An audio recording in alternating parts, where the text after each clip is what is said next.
Bagaimana sih cara mengembangkan nilai-nilai spiritual pada anak? Gimana ya caranya? Nah, kali ini aku akan share ke kalian semua mengenai cara untuk mengembangkan nilai-nilai spiritual pada anak. Dan di sini aku punya buku dari Peggy Jo Jenkins, PhD. Judulnya adalah Memupuk dan Mengembangkan Nilai-nilai Spiritual pada Anak. Di sini dilengkapi dengan aktivitas sederhana dan menarik. Dan aku sudah membaca untuk yang pertama, yaitu tentang penyemaian.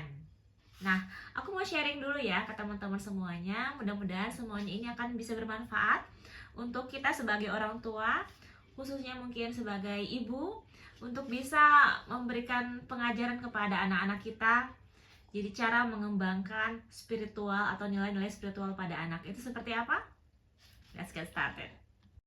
Oke, jadi bagian pertama yaitu senyum sedotan. Apa sih itu senyum sedotan? Mungkin kalau moms pengen lihat, teman-teman mau lihat seperti ini, senyum sedotan. Wah, jadi kita persiapkan sedotannya dulu, gitu ya. Bahannya adalah sedotan. Nanti kita suruh anak kita untuk menggigit sedotan itu di antara gigi atas dan gigi bawah. Tapi tidak boleh terkena bibir. Nah, oke, sebentar dulu. Aku akan ceritakan dulu, aku akan bacakan dulu bagaimana isi dari buku ini tentang senyum sedotan. Penasaran kan? Nah, dengarkan dulu ya, Moms. Jadi bahan-bahannya adalah sedotan jenis apa saja. Sedotan jenis apa saja. Kemudian pelajarannya, hirup napas, letakkan sedotan di mulut, di antara gigi atas dan bawah. Sedotan jangan menyentuh bibir. Jadi jangan menyentuh bibir. Biarkan seperti itu selama ayah atau ibu menjelaskan apa yang sedang kita lakukan. Jadi suruh mereka untuk tetap menggigit sedotan itu, ya, tanpa ketemu bibir atas dan bibir bawah. Tetapi kita suruh mereka untuk mendengarkan kita sebagai ibunya atau ayahnya. Seperti itu ya. Jadi biarkan seperti itu selama ayah ibu menjelaskan apa yang sedang kita lakukan. Ini disebut dengan senyum sedotan. Riset terhadap reduksi stres mengungkapkan bahwa jika kita melakukan ini selama 3 menit, kita akan mengeluarkan endorfin atau hormon yang menimbulkan perasaan nyaman dari sel-sel otak. Jadi moms, ketika kita senyum atau anak-anak kita senyum dengan senyum sedotan itu selama 3 menit, itu akan mengeluarkan endorfin dari sel-sel otaknya. Endorfin itu apa sih? Endorfin itu kayak seperti perasaan nyaman, bahagia, happy, seperti itu. Nah, nanti moms bisa bilang seperti ini. Ayah ibu akan berbicara dengan kalian selama 3 menit dan kalian tetap menjepit sedotan di antara gigi atas dan bawah. Seperti itu ya moms. Nah, endorfin tersebut juga dilepaskan ketika kalian tertawa. Jadi ketika kita tertawa, itu ada endorfin terlepas. Perasaan happy, perasaan nyaman, perasaan bahagia, itu ada. The power of smiling, the power of laughing. Ya, power atau kekuatan dari tertawa. Nah, tertawa banyak memberi pengaruh baik kepada tubuh. Antara lain, meningkatkan kadar oksigen dalam sel yang mampu memberi energi. Tertawa merangsang sistem kekebalan tubuh. Tertawa juga bermanfaat bagi kecemasan, jadi bisa mengurangi kecemasan. Insomnia atau gangguan tidur. Kemudian mudah tersinggung. Jadi semakin kita sering tertawa, kita nggak semakin gampang tersinggung. Kemudian depresi, asma, ketegangan, migrain, serta banyak lagi sakit dan nyeri lainnya. Jadi itu bisa kita kurangi dengan kita tertawa. Nah moms, tertawa disebut sebagai jogging internal karena memberikan pijatan yang baik pada organ-organ dalam. Mungkin kelihatannya konyol ya, menjepit sedotan seperti ini, gitu ya. Tapi coba perhatikan hal tersebut membuat wajah kalian tersenyum.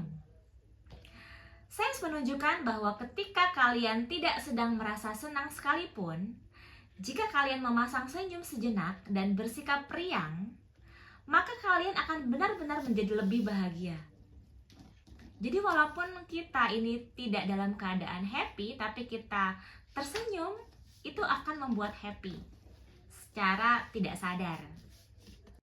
Nah, jadi seperti itu ya moms, ketika kita mau anak-anak kita happy, apapun yang sedang mereka rasakan, perasaannya itu, kita bisa coba untuk menyuruh mereka untuk menggigit sedotan seperti ini, ya, di antara gigi atas dan gigi bawah, tapi tanpa terkena bibir atas dan bibir bawah. Jadi seperti ini, gitu ya.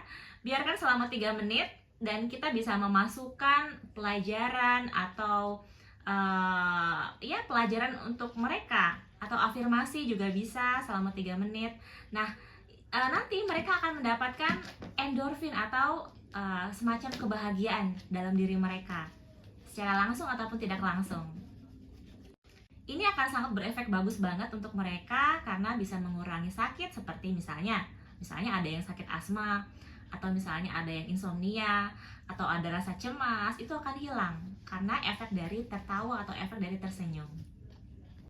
Nah, moms, mungkin Anda bisa menyediakan sedotan bersih di berbagai tempat di dalam rumah dan mobil Anda. Jadi once ketika mungkin kita melihat anak kita lagi sedih, atau lagi cemas, atau lagi cemberut, atau lagi nggak mood, coba deh terapin, mereka suruh untuk menggigit sedotan, dan kita langsung bisa memberikan afirmasi kepada mereka, memberikan pelajaran atau nasihat kepada mereka. Dan mereka akan merasa senang atau happy karena ada endorfin yang keluar dari sel-selnya. Nah, akhiri pelajaran ini dengan tertawa yang panjang dan sepenuh hati. Nah, ketika anak-anak udah selesai selama 3 menit itu kurang lebih, kita sudah memberikan petuah-petuah kepada mereka, lalu kita akhiri dengan tertawa yang terbahak-bahak dengan mereka bersama-sama. Oke, seperti itu ya.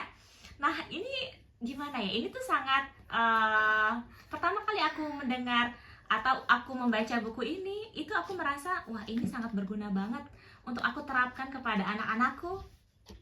Sebenarnya ini juga bisa kita lakukan untuk diri kita sendiri. Jadi tidak hanya anak-anak, kita juga bisa kita lakukan dengan menerapkan senyum sedotan ini. Nah, di sini saran afirmasinya adalah, saya orang yang periang dan banyak tertawa.